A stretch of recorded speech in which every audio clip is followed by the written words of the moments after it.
Hello, everyone. Welcome to the third session of the Succession Matching Community Project. It's my pleasure to introduce Warren Shadewasser from SuccessionMatching.com. Warren will be talking about third-party sales and giving your business curb appeal. We're very pleased to have Warren with us today because he's got a lot of his own personal experience selling multiple businesses, and I'm sure he'll get into that. So without further ado, Warren, why don't you get started? Sure. Thank you, Allison, and thank everyone for coming out today, spending some time to participate in a topic that is of increasing importance as we see aging entrepreneurs look towards retirement. I'm here today to give a talk about preparing your business for sale to a third party and some things to keep in mind.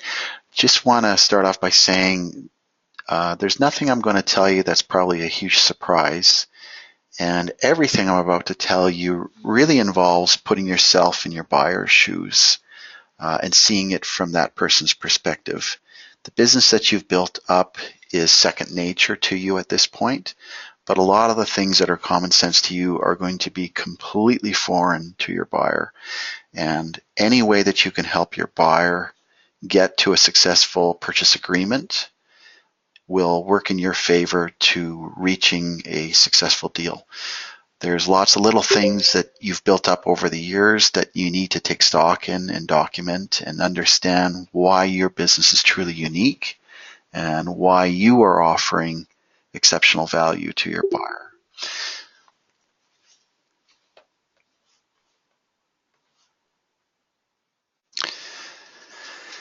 Selling your business is often the biggest sale of your life. That should come as no surprise to anyone.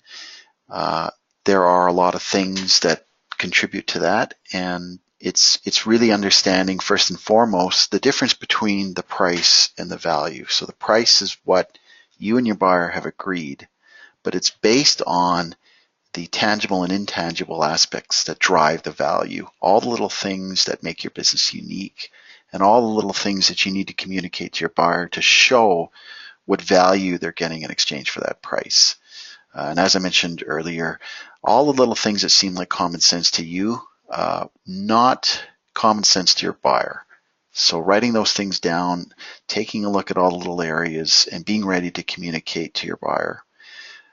And first things first, being mindful of all the areas that you can make a first impression on. And this really stems from the moment somebody walks into your business off the street. The first things that grab their attention, all the little unique idiosyncrasies that really make your business stand out. And as I mentioned, also putting yourself in your buyer's shoes. Imagine yourself walking into your business for the very first time, or even having a friend or an arm's length person go through that so that they can give you valuable feedback. It's never too early to plan. I think the most successful business transitions are one in which the business owner is always thinking about, how am I going to communicate what I do? What am I doing that's unique, and what's going to make my business stand out when ultimately I am looking for a buyer to continue the business on? And all of this ties into earning your goodwill. Lots of people use that term. They don't quite understand that it's not just simply the difference between the book value of the assets and what your buyer is paying for. It's defining those things and all the little intangible parts of your business that you've grown up over the years. I'm going to go through 8 broad areas that allow you to focus on what you can do to prepare yourself. Number 1 is financial. That should be of no surprise to anyone. Number 2 is taking a look at your own unique business landscape. 3, the operations of your business. 4, cosmetics, how your business looks, feels, smells, all those things. 5, your organizational chart, what that looks like today and what that's going to look like after you're gone. 6, your corporate culture, probably the biggest intangible item in your company that few people even talk about but makes a huge difference. 7, your buyer need assessment. Why is your buyer coming to you? What is it that they need? What do they see benefiting from the post-transaction deal? And understanding that as you begin to prepare what they're going to want to see. And lastly, preparing for due diligence. I think due diligence is probably the biggest area where huge potential gets lost, and deals that started off looking very favorable tend to go sour pretty quickly. So any amount of work that you can do to prepare for that, the better. Number one, financial.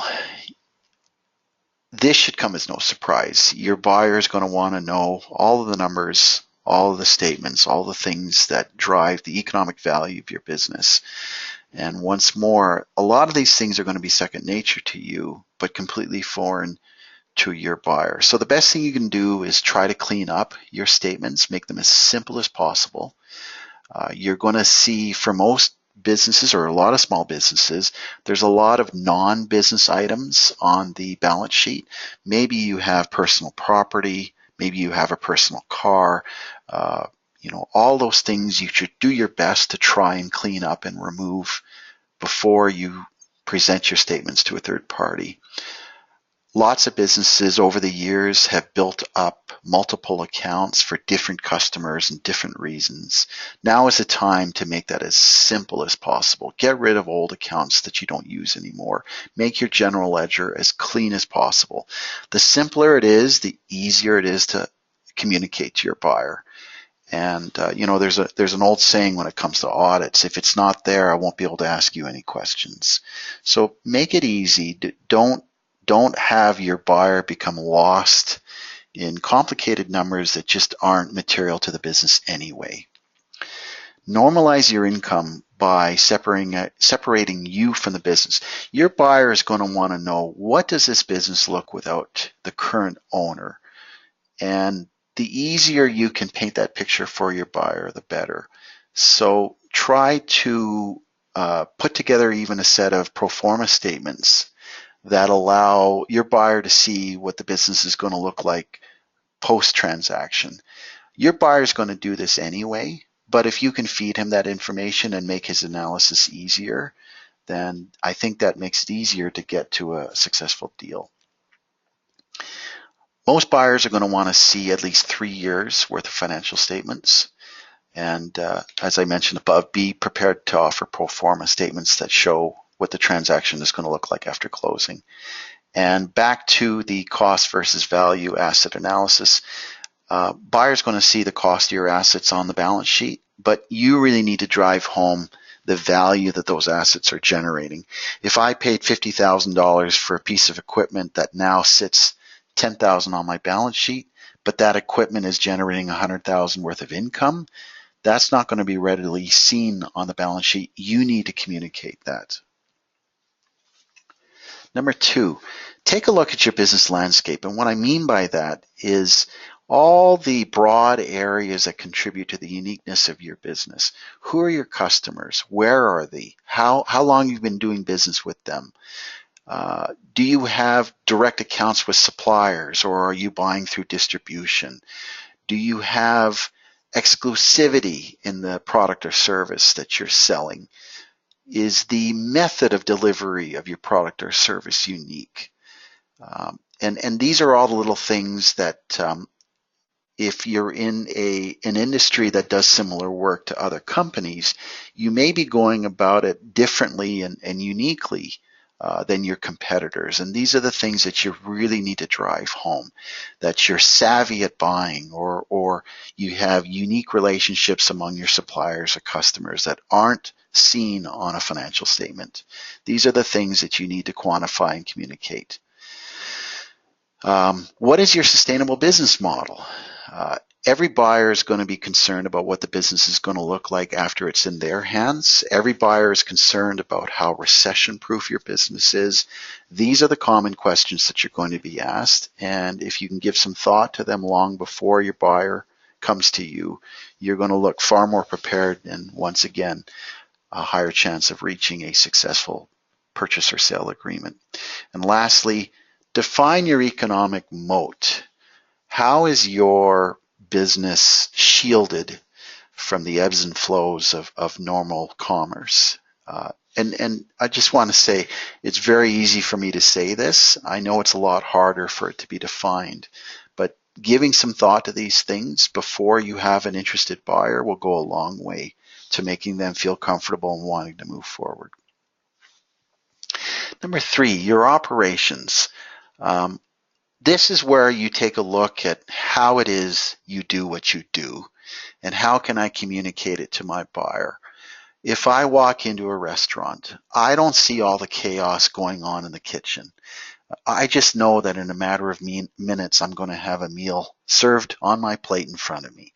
So this is where you need to start to define a lot of the processes that you're doing. A lot of these things may be in your head. A lot of them may be by repetitive, doing the same thing for years and years, but you may not have necessarily started to write down how it is that you're doing what you're doing. Your buyer is going to come along. He's going to have to pick up these things and run the business after you. So the better you can start to document all of the intangible processes that you've built up, either in your head or elsewhere or among your employees, the easier it is to communicate how it is you're doing what you're doing. So documenting your processes, formalizing your operational procedures. Maybe you have tasks that you've assigned to people, but it's never been written down. Defining what it is that everyone in your organization does. All the unique systems that you've created. For instance, I'll just give you one quick example. I was with a company where we were building medical devices, and obviously my customer's biggest concern was that we would ship a failed unit. So we wrote an ingenious little internal system whereby our packaging slip system would connect with our test data such that our system prevented a packing slip to be printed out if it had failed test. So I could now go back to my customer and guarantee that there was no way we could ever ship out a failed unit. Again, that sort of thing doesn't show up in a financial statement. That's the unique thing that we built up internally that allowed us to show that our operations were rock solid. Recording and writing down all the little controls that you have in place to protect against loss, any sort of inventory controls or product controls, manufacturing controls, any of the things that have helped you do what you do time and time again successfully. How your business is uniquely bulletproof. I touched on this in the landscape part. How is it that your business is protected from something out of left field that would really throw a monkey wrench into your operations? And lastly, now is the time to explain to your customer what's secret about your secret sauce. How is it that what you do is unique, and why are you different from every other company that may be in the same industry? Number 4, cosmetics. This is where first impressions count. What does your buyer see the moment he walks through the door? Is he going to see a messy shop? Is he going to see broken down signs? Is he going to see tired carpets?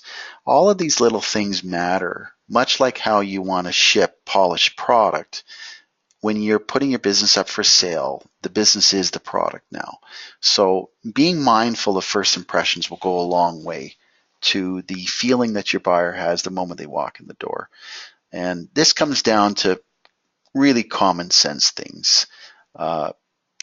Decluttering, cleaning, organizing, a fresh coat of paint, including the floor. One of the quickest ways to show a sparkling shop is a nice floor. That's the first thing people notice when they walk in. Replacing burnt out light bulbs, any old, broken, or sun-faded signage, and looking at the flow of your business so that when you do give a tour, it comes easily, that you're not stumbling, bumbling. You can walk through your business and in a matter of minutes, give the person a real solid feel for how your business looks and operates. Number 5, take a look at your organization chart.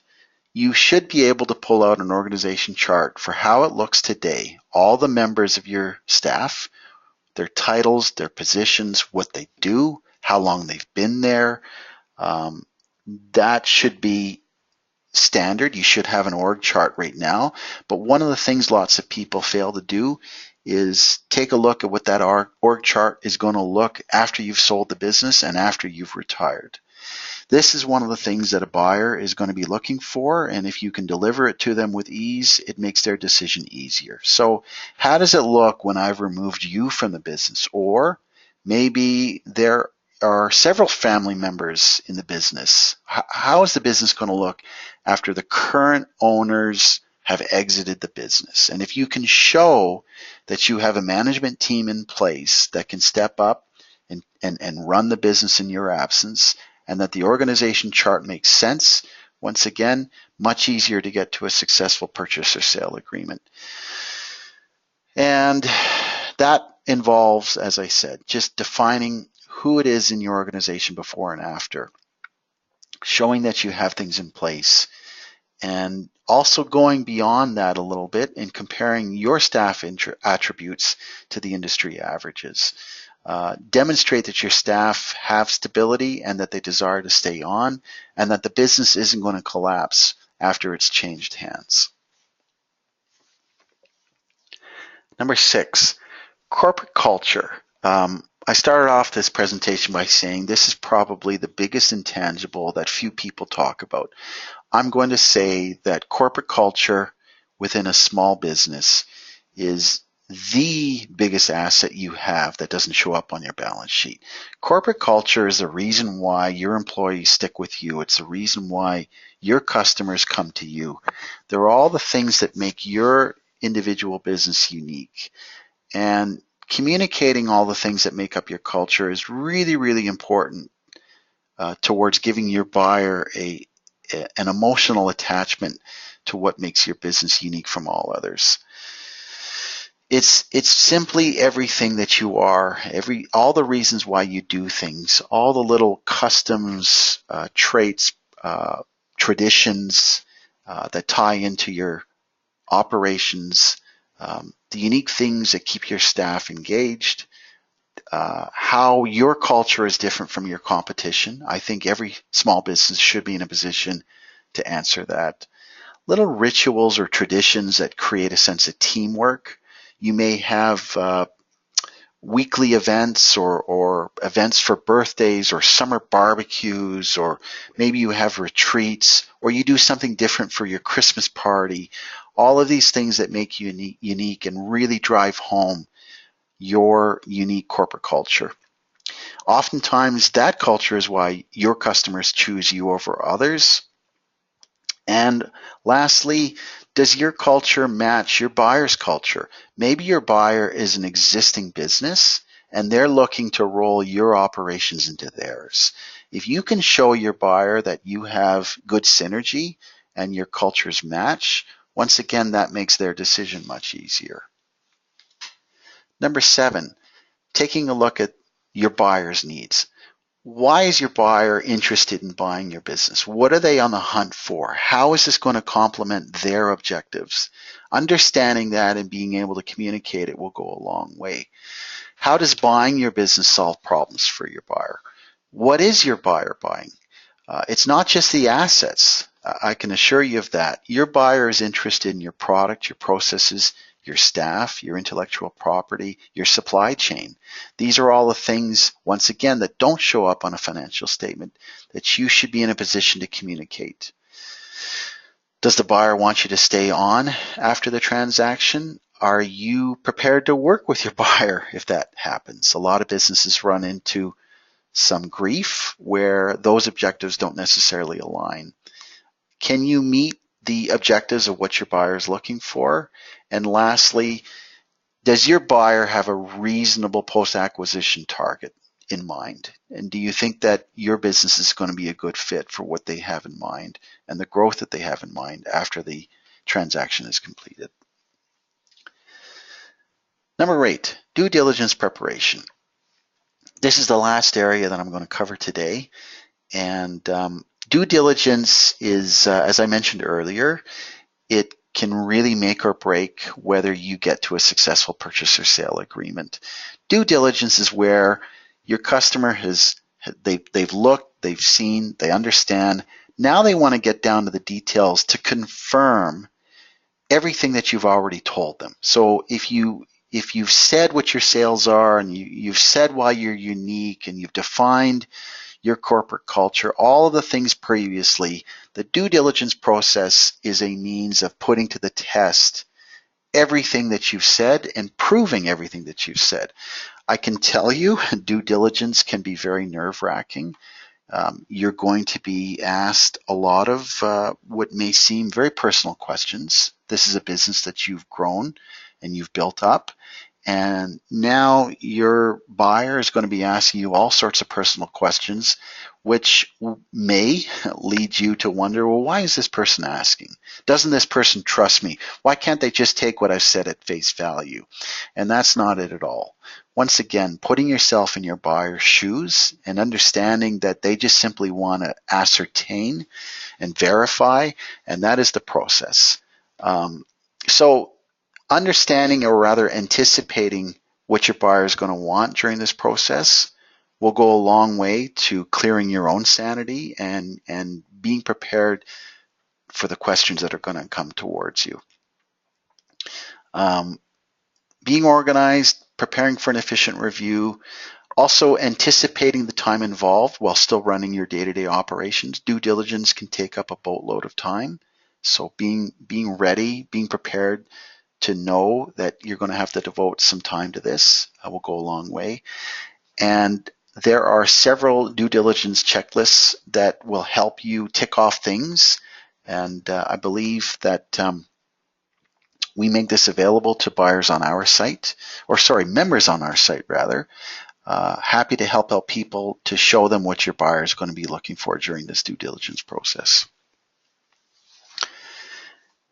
And those are the 8 areas I wanted to cover in looking forward towards selling your business to a third party, and all the things that you should consider. I'm happy to take any questions from the people in the presentation, and if you'd like to reach out to me one-on-one afterwards, my number, or rather my email, is warren@SuccessionMatching.com, and my phone number is 780-405-9911. Wanted to thank you again for participating and coming out. I'm happy to answer any questions anybody has. That was a great presentation, Warren. Thank you very much. One question that I have is, this seems like a lot of work. Is there any timeline that you recommend to people when they're looking to sell their business to get started beforehand? Yeah, that's a great question. Nothing happens as fast as you think it will. and I think that's the same in day-to-day operations as well. Generally speaking, I think we know that a business transition can take on average 2 to 7 years. Within my own experience, I know that the due diligence that I went through lasted for several months, and that came after several months of tire kicking. The buyer, came to see our business and came back a few times, and we had several calls, we had several visits, we had several discussions. Then we got to a point where we received a letter of intent that they intended to move forward. And then we started due diligence. So all told, it was a year from the moment we first heard from the buyer to when we actually reached a sale agreement. And then beyond that, like many buyers want, we stayed on afterwards for several more years.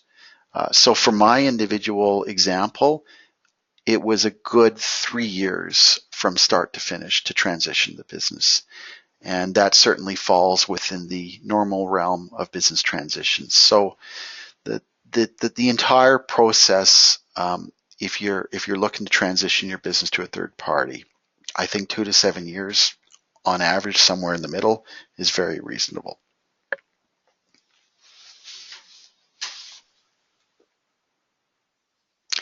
Any other questions?